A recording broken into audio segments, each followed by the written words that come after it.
आए हुए सभी आगंतुकों को मैं सादर प्रदान करता हूँ। मैं यहाँ पर आदरणीय अध्यक्ष जी के माध्यम से शासन सूचना प्राप्त करके गुप्ता जी के माध्यम से बुलाया गया हूँ। मैं बहुत अपने आप को धन्य मानता हूँ कि आप लोगों के मध्य में इस मंच पर अपनी कविता का पाठ करने के लिए पहुँचा हूँ। मैं सामान्य रूप से शिक्षक हूँ, कभी नहीं हूँ, लेकिन कभी कभी छड़काएँ कविताएँ लिख लेता हूँ। तो उसी में से मैंने एक कविता जो कवि सूत्र में लिखी है, क्योंकि हमारे जीवन में ईश्वर और देव देवताओं का बहुत महत्व होता है और कोई एक ऐसी शक्ति है जो हम सभी को चला रही है, हमारी सृष्टि को चला रही है। तो उसी के ऊपर मेरे मन में विचार आया कि कुछ तो ऐसा है जो इस सभी सृष्टि को चला रहा है। तो उसी पर मेरे मन में कुछ शब्द आते गए, मैंने लिखता गया। आपकी मदद प्रस्तुत करना चाहता हूँ, सम्मान दीजिएगा। कह रहे हैं कि आदि शक्ति को सतत नमन। तो माँ आदि शक्ति है।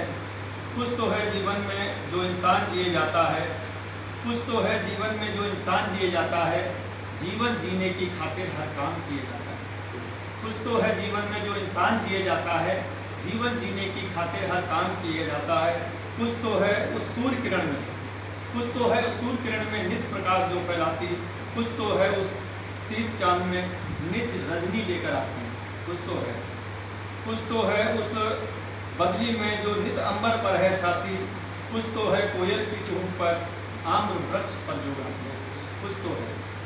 कुछ तो है निज अंबर में जो आम्र वृक्ष पर है छाती, कुछ तो है जो नित अंबर पर आम्र वृक्ष पर है छाती, कुछ तो है जो नित नित उठती हैं सागर की लहरें, कुछ तो है जो नित उठती हैं सागर की लहरें, कुछ तो है जो वन उपवन में पंछी करते की कोरे। कुछ तो है जो नित अंबर पर छाती हैं बादल की बुनें, कुछ तो है जो निज वन उपवन में करते पंछी की कोरे। कुछ तो है जो नदियाँ उमड़ती हैं और उड़ती है दूध। कुछ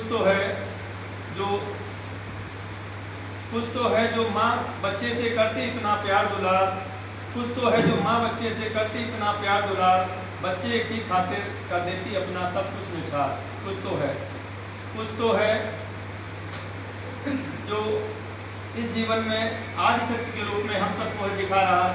कुछ तो है आदि शक्ति जो इस जीवन में हम सबको शक्ति दिखा रही।